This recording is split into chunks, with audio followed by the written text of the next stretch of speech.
안녕하세요. 27절 요절을 같이 한번 읽읍시다.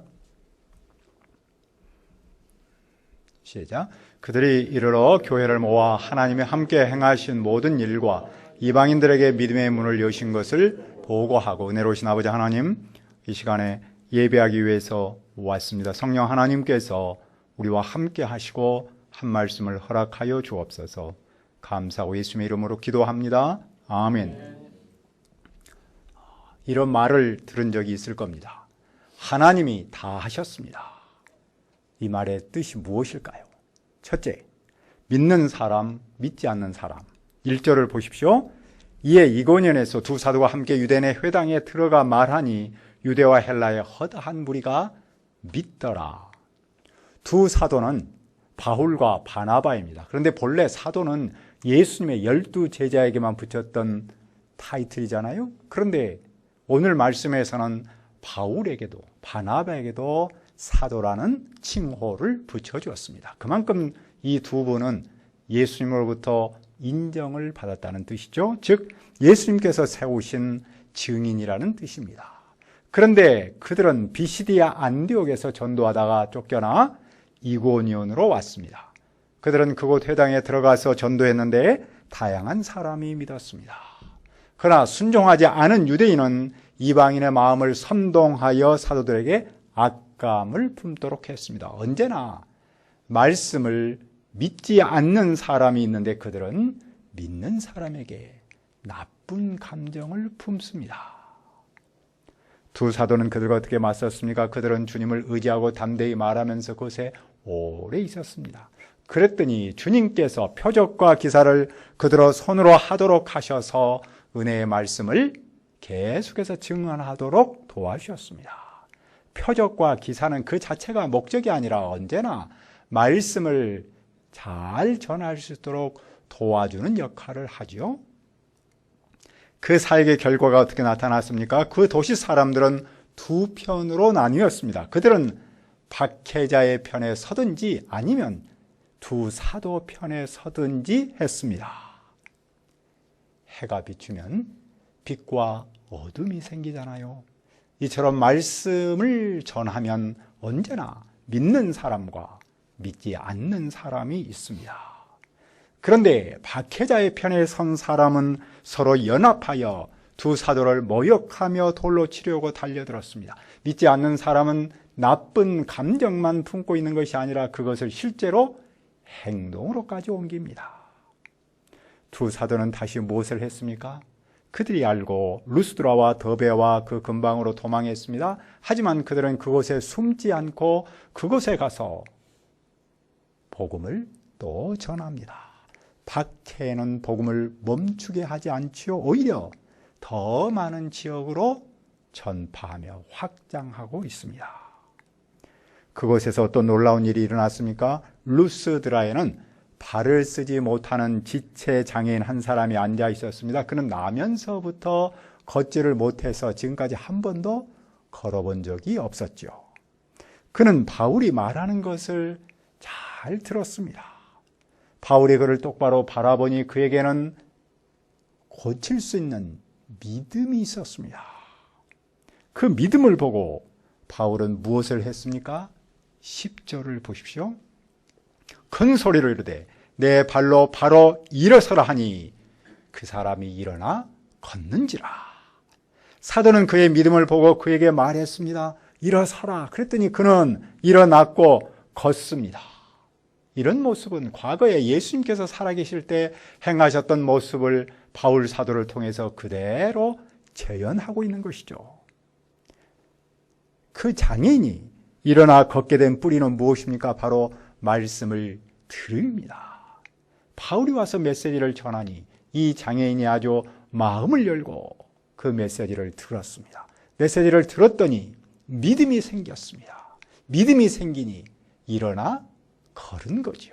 그 점에서 말씀을 들으면 믿음이 생기고 믿음이 생기면 인생 문제를 치유할 수 있습니다. 말씀과 들음과 믿음의 선순환이야말로 가장 건강한 사역이라고 우리는 말할 수 있습니다. 그런데 다른 사람들은 그 일을 어떻게 받아들였습니까? 그들은 바울이 한 일을 보고 그들의 언어로 소리지르며 말합니다. 세상에 신들이 사람의 형상으로 이곳으로 내려왔습니다. 그도 그럴 것이 이 지체 장애인을 치유할 수 있는 그 일은 오직 신들만이 할 수 있는 일이라고 그들은 믿었기 때문입니다. 그들은 이어서 말합니다. 바나바는 제우스고 바울은 허르메스다. 제우스와 허르메스는 그리스 신화에 나오는 신이잖아요. 우리가 알고 있듯이 제우스는 말 그대로 주신, 그래서 Father of Gods and Men 그렇게 불러요. 그리고 그 제우스는 로마 신화로 가면은 주피터로 바뀌죠. 허르메스는 로마 신화에는 머큐리로 부릅니다. 그런데 이 허르메스는 그리스 신화에서 주신 제우스의 수행 대변인 역할을 하잖아요. 그래서 지금 사람들이 보면서 주로 메시지를 전하는 바울은 허르메스라고 말하고 가만히 옆에 앉아있는 듬직한 바나바는 주신이구나. 그래서 제우스라고 생각한 거죠. 그러자 제우스 신당의 제사장이 소와 꽃장식을 가지고 대문 앞에 와서 사람들과 함께 바울과 바나바에게 제사 지내려고 합니다. 두 사도는 그들을 어떻게 말렸습니까? 그들은 옷을 찢었습니다. 이것은 아주 불경스러운 일에 대한 표현이죠. 그리고 소리지르며 온몸으로 그들을 말렸습니다. 그리고 그들에게 무슨 메시지를 전합니까? 15절을 읽어봅시다. 시작. 이르되 여러분이 어찌하여 이러한 일을 하느냐? 우리도 여러분과 같은 성정을 가진 사람이라. 여러분에게 복음을 전하는 것은 이런 헛된 일을 버리고 천지와 바다와 그 가운데 만물을 지으시고 살아계신 하나님께로 돌아오게 함이라. 두 사도는 그들에게 심지어 우리까지도 너희와 똑같은 사람이다, 너희와 다를 바가 전혀 없는 사람이라는 사실을 강조합니다. 그리고 왜 우리가 복음을 전하는가, 복음을 전하는 목적에 대해서 강조합니다. 복음을 전하는 목적은 그들이 헛된 일을 그만두고 하나님께로 돌아가자는 겁니다. 헛된 일은 무엇입니까? 그것은 바로 사람을 신으로 섬기는 일입니다. 그들은 그 헛된 일에서 돌아서야 합니다. 그리고 하나님께로 돌아가야 합니다. 하나님은 누구십니까? 창조주시며 살아계신 분입니다. 창조주 하나님만이 우리가 섬겨야 할 유일한 분입니다. 하나님은 이 모든 것을 만드시고 역사와 자연의 환경에서 일하십니다. 그분을 섬기는 일 외에 그 어떤 것도 다 헛된 일입니다. 그러므로 만일에 그런 일을 하고 있다면 그만둬야 합니다. 그것이 바로 복음을 전하는 목적입니다. 그런데 왜 이제야 이 사실을 알려주는 겁니까? 16절은 말씀하죠. 하나님이 지나간 세대에는 모든 민족으로 자기들의 길들을 가게 방임하셨으나. 지나간 세대란 예수 그리스도의 십자가 부활을 믿지 않은 시대, 믿기 전 시대를 말합니다. 그때는 하나님께서 그냥 그렇게 살도록 그들을 방임하셨습니다. 그렇다고 해서 하나님께서 당신을 드러내지 않으신 것은 아닙니다. 하나님은 하늘에서 비를 내리시고 철을 따라 열매를 맺게 하셨습니다. 먹을 거리를 주셔서 그들의 마음을 기쁨으로 가득 채웠습니다. 다시 말하면 지금까지는 삶을 통해서 하나님을 보여주셨습니다. 바울은 이렇게 말하여 겨우 그들을 말렸습니다. 그들의 마음을 하나님께 돌리면서 제사하지 못하도록 했습니다. 그러면 오늘도 사람들이 왜 헛된 신을 섬길까요? 바로 창조주 하나님, 살아계신 하나님을 모르기 때문입니다. 왜 모릅니까? 성경을 모르기 때문이죠. 성경을 모르면 헛된 신을 섬길 수밖에 없습니다. 헛된 일을 할 수밖에 없는 헛된 사람이 됩니다. 그 점에서 우리가 말씀을 통해서 창조주 하나님을 섬기는 일이 얼마나 복된 일입니까? 또 이 복된 일을 다른 사람에게 증언하는 삶을 사는 그것 또한 얼마나 행복한 일입니까? 그러나 유대인들은 여전히 어떤 가운데 있었습니까? 그들은 때를 지어서 원정길에 올랐습니다.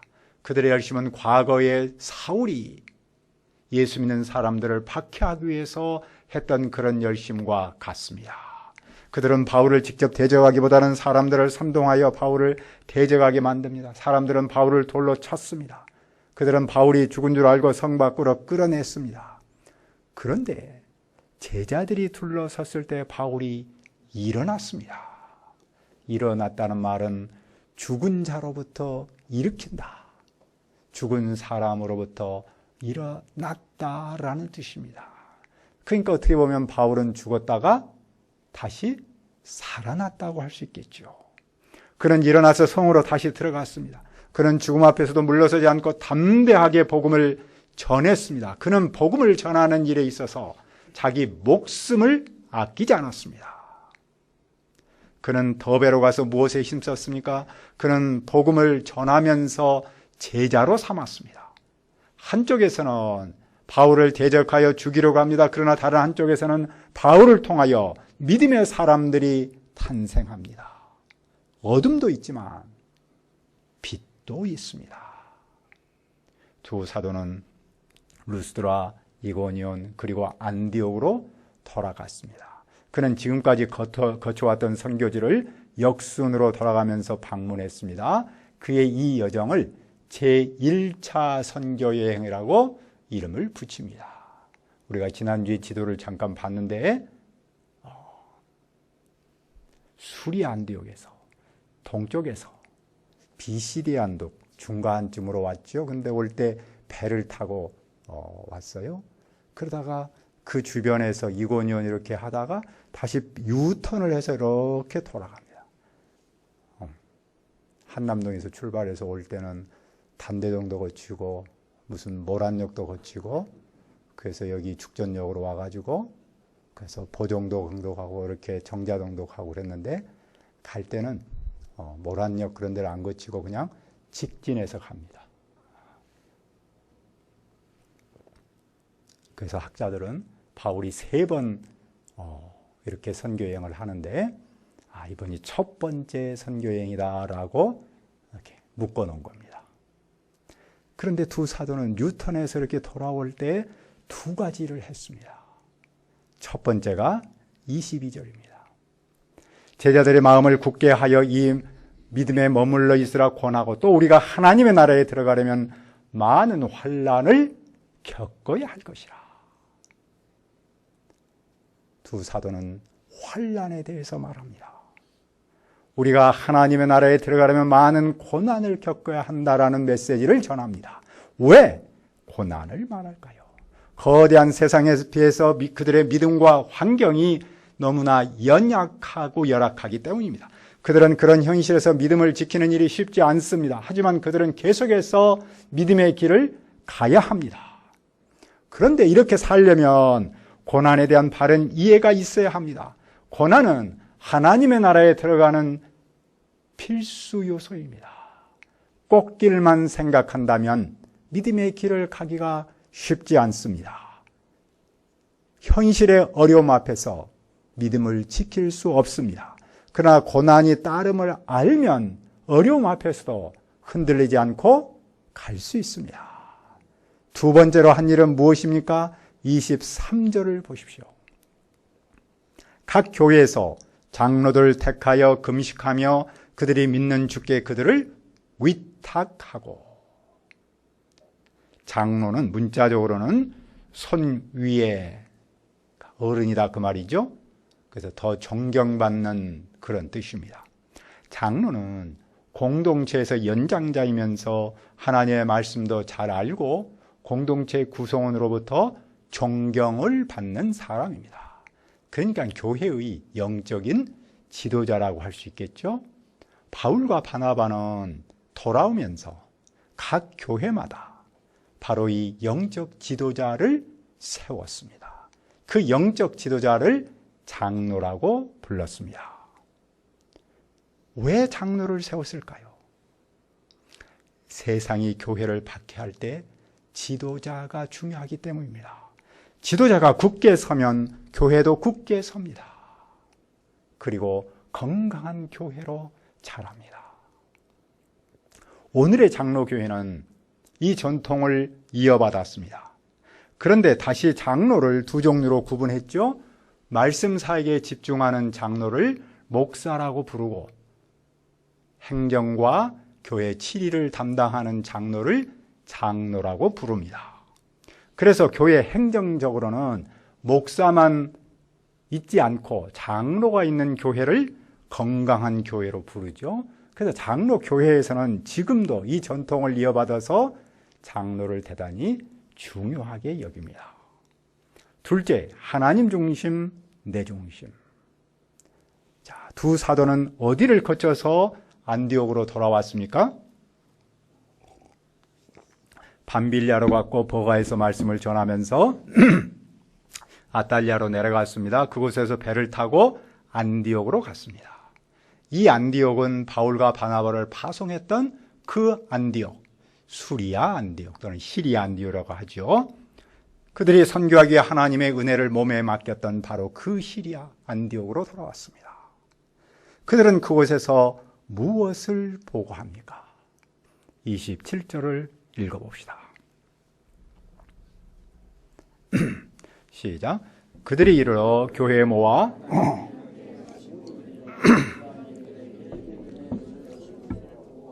그들은 교회에 회중을 모았습니다. 그리고 그들은 하나님이 함께 행하신 모든 일과 이방인에게 믿음의 문을 여신 일을 보고했습니다. 그리고 자기를 파송한 그 교회에서 제자들과 함께 오랫동안 있었습니다. 우리는 여기서 그들의 보고를 통해 무엇을 배웁니까?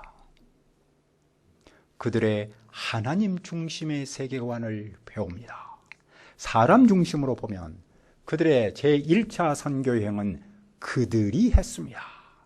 그들이 이방 세계에 들어가 복음을 전했습니다. 그들이 박해받았고, 그들이 제자를 세웠고, 그들이 장로를 임명했습니다. 그런데도 그들은 하나님이 하신 일이라고 보고합니다. 왜냐하면 그들은 하나님 중심의 렌즈로 보기 때문입니다. 사실 그들이 수리아 안디옥에서 선교사로 세움을 받고 피시아 안디옥으로 간 일은 자기 뜻이 아니었습니다. 성령님께서 그들을 세웠기 때문에, 그들로부터 가라고 했기 때문에 그들은 갔습니다. 그래서 처음부터 그들의 선교 사역의 시작은 성령님의 뜻이었고 성령님의 인도하심의 결과였습니다. 그들은 성령님께서 이방 세계에 복음을 전하는 그 일에 쓰임받는 도구에 불과했습니다. 하나님께서 그들과 함께 하시고 그들을 쓰셔서 이방 세계의 믿음의 문을 여셨습니다. 그동안 이방 세계는 문이 닫혀 있었습니다. 아무도 그 문을 열지 못했습니다. 그런데 이제 하나님께서 그 문을 여셨습니다. 이방 세계의 새로운 선교의 문을 여셨습니다. 누구를 통해서? 바울과 바나바를 통해서. 그러므로 그들의 선교 사역의 주체는 그들이 아닙니다. 바로 성령님이십니다. 그들의 삶과 사역에서 주어는 언제나 자기가 아닙니다. 언제나 성령님이십니다. 그들은 그런 렌즈를 가졌기에 이렇게 보고한 것이죠. 하나님이 믿음의 문을 여셨습니다. 다시 말하면 하나님이 다 하셨습니다. 이 렌즈를 오늘 우리에게 어떻게 적용할 수 있습니까? 우리 사회는 갈수록 복음의 수용성이 약해지고 있습니다. 복음을 믿는 사람도 있지만 믿지 않는 사람이 많고 특히 그들은 연합하여 공격하죠. 그 세력이 만만하지 않습니다. 세상 중심으로만 보면 현대인의 믿음 문을 열기가 쉽지 않습니다. 그러나 우리에게는 하나님 중심의 렌즈가 있습니다. 성경은 우리에게 하나님 중심의 렌즈로 나를 보고 세상을 보도록 끊임없이 가르칩니다. 우리는 세상의 것만 보지 말고 바로 하나님께서 행하시는 일을 바라야 합니다. 하나님께서 사람의 다친 마음의 문을 여심을 알아야 합니다. 하나님은 예나 지금이나 당신의 종을 세우시고 그 종과 함께하며 일하십니다. 하나님은 오늘 우리와 함께 하시며 캠퍼스 영혼은 물론이고 삶의 현장에서 만나는 사람의 믿음의 문을 여십니다. 그러므로 우리는 바울과 바나바처럼 하나님 중심의 세계관으로 말씀 전한 일에 힘쓸 수 있기를 기도합니다. 은혜로우신 아버지 하나님, 바울과 바나바의 하나님 중심의 세계관, 그 믿음으로 말씀을 전하는 모습을 배웁니다. 우리 시대가 세상 중심으로 보면 많이 힘들고 어려움이 있습니다. 그러나 하나님 중심의 세계관으로 보고 바울과 바나바처럼 말씀 전하는 데 힘쓰도록 도와 주옵소서. 예수님의 이름으로 기도합니다. 아멘.